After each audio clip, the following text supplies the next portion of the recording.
जैसे कि आप जानते हैं इस वक्त इलेक्शनों 2024 का जो गहमा गहमी है और जो जोर और पावर शोज चल रहे हैं, उसी सिलसिले में हमारा आज का ये प्रोग्राम है। इस वक्त हम हल्का NA 124 में मौजूद है और अगर सूबाई असेंबली की बात करें तो 159 में यहाँ पे मौजूद हैं डॉक्टर तारक साहब, जो कि बफजल खुदा यहाँ पे MNA के लिए अक़लियती निश्त के ऊपर यहाँ पे टिकट होल्डर भी हैं। उनके साथ थोड़ी सी बातचीत करते हैं कि कैसे इनका तमाम कैंपेन चल रही है और 1 या 2 दिन रह गए हैं हमारे इलेक्शंस में, तो इनकी कैसी तैयारी है? जी सर, क्या हाल है आपके सर? जी वालेकुम सलाम। बात यह है कि हमारा जो इलाका है ये बहुत आइडियल इलाका है और इंशाल्लाह मरियम नवाज शरीफ साहब यहाँ से हमारे इस 2 यूनियन काउंसिल से कम वो 95% वोट लेंगी और पूरे इलाके से इंशाल्लाह जो है वो 80 से 85% वोट यहाँ से भी लेंगी, क्योंकि हमारे सामने कोई उम्मीदवार नहीं है कि जो मतलब ज़ाहिर हमें जीत सके, हमें कम्पीट कर सके।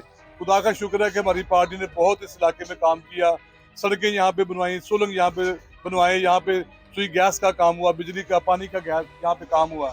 इसलिए हमें पूरा यकीन है कि बहुत लीड से इंशाल्लाह पूरे पाकिस्तान से नंबर 1 लीड हमारी होगी इंशाल्लाह। जी एक और हम आपसे बात करना चाहेंगे। इस वक्त जो हलकों के अंदर आप जा रहे हैं, डोर टू डोर जा रहे हैं, हल्के के तमाम मसाइल प्रॉब्लम्स आपके सामने हैं। इससे पहले भी ज़ाहिर है आप इसी हल्का के अंदर काम कर रहे हैं। इस वक्त क्या सबसे प्रायोरिटी पे चीज़ आप देखते हैं? अगर आपकी हुकूमत बनती है, आप MNA बनते हैं या आपका इस इलाके के अंदर जैसे ऑलरेडी जोर है, तो क्या चीज़ें हैं जो सबसे पहले आप देखते हैं ये करनी है? आपकी वहाँ इन्हीं चीज़ों को सुन के, देख के, समझ के ही उन्होंने वोट डालना है। भाई देखिए, आप समझते हैं और आप जानते भी हैं कि पाकिस्तान में क्या हुआ। पिछले कोई पौने 4 साल जब यहाँ पे PTM की हुकूमत हुई तो यहाँ पे एक ईंट भी नहीं लगी और कोई काम नहीं हुआ। यहाँ पे बहुत कर्जा भी लिया गया, लेकिन कोई बड़ा प्रोजेक्ट जिसको आप कह सकें कि पाकिस्तान के लोगों के लिए हुआ, कुछ भी नहीं हुआ। PTM की हुकूमत ने उनके जो अधूरे काम थे, जो फॉरेन पॉलिसी थी, उसको सीधा किया, मुल्क को दिवालिया होने से बचाया। अब इंशाल्लाह हमारी जो हुकूमत है नून लीग की बड़े इन्हमाक से, बड़ी यकीन से, बड़े ज़ोर शोर से आ रही है और मियाँ साहब रोज़ाना डे टू डे अपनी तकरीरों में, अपने इंटरव्यूज़ में, अपनी कॉन्फ्रेंसेस में वो बता रहे हैं और हमें यकीन है कि वो बिजली, पानी, गैस के जो मसाइल है, जो बेरोज़गारी है यहाँ पे और मुल्क में जो तूफ़ान है, जो बदतमीज़ी का तूफ़ान पिछली हुकूमत ने उसको बनाया था, अब इंशाल्लाह यहाँ पे अखलाकियात जो है उसको बेहतर किया जाएगा, लोगों के काम किए जाएंगे, फॉरेन पॉलिसी बेहतर होगी, मुल्क के जो इंटरनल मामलात हैं वो बेहतर होंगे और लोगों को रोज़गार मिलेगा, बेरोज़गारी कम होगी। बल्कि मियाँ साहब ने तो यहाँ पे लोगों को मकान बनाने का भी कहा कि मकान बना के देंगे, लोगों को लैपटॉप मिलेंगे, तालीम मिलेगी, बेरोज़गारी ख़त्म होगी, मेडिसिन बेहतर होगी, हॉस्पिटल को बेहतर किया जाएगा और पूरे मुल्क में इंशाल्लाह खुशहाली आएगी। जी बिल्कुल। इस वक्त वकला बरादरी के जो प्रेसिडेंट है वो भी हमारे साथ हैं, उनसे जरा बातचीत करें। सरदार फाकत अली डोगर साहब। सरदार फाकत अली डोगर साहब, अस्सलाम वालेकुम। जी सर वालेकुम आप सलाम। अपने कमेंट्स शेयर कीजिए। जी कमेंट्स तो बड़ी सादी बात है, हमें खुशी हुई अपनी बहनों के साथ खड़े होके, अपनी बेटियों के साथ खड़े होके इन्होंने जो नारा लगाया है कि मेरी आवाज़ तेरी आवाज़, मरियम नवाज, तो दिल खुश हो गया यहाँ यौनाबाद आके। यौनाबाद हमारा घर है और बिल्कुल इनको हम अपनी बेटियां, अपनी बहनें समझते हैं। डॉक्टर साहब हमारे भाई हैं, इनको पहले भी अवाम मोहब्बत करती थी, अब भी अवाम मोहब्बत करेगी और मरियम नवाज साहबा यहाँ से भारी अक्सरियत से जीतेगी। तो नारा अपनी बहनों के साथ लगाना चाहते हैं, मरियम नवाज तेरी आवाज़, मरियम नवाज, मरियम नवाज, मरियम नवाज, मरियम नवाज, मरियम नवाज, मरियम नवाज। अभी हम मजीद आगे बात का सिलसिला लेके चलते हैं।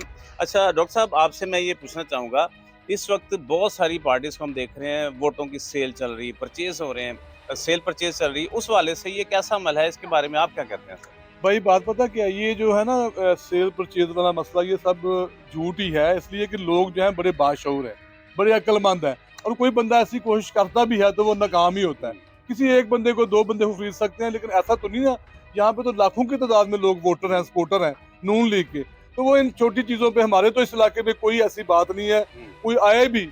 पहली बात यह है कि जब पैसे तब लोग देते हैं जब छोटा काउंसलर का इलेक्शन हो, कोई चेयरमैन का इलेक्शन हो, कोई थोड़े से वोट हो, जहाँ पे लाखों की तादाद हो और हम यहाँ पे बड़ी लीड से जीत रहे हैं। जब हम लीड से जीत रहे हैं तो कोई पैसे क्यों देगा दूसरा उम्मीदवार? इसलिए ये सब झूठ है, इस पे हम यकीन नहीं रखते। हमारे लोग जो है वो बिकने वाले नहीं है, झुकने वाले नहीं है।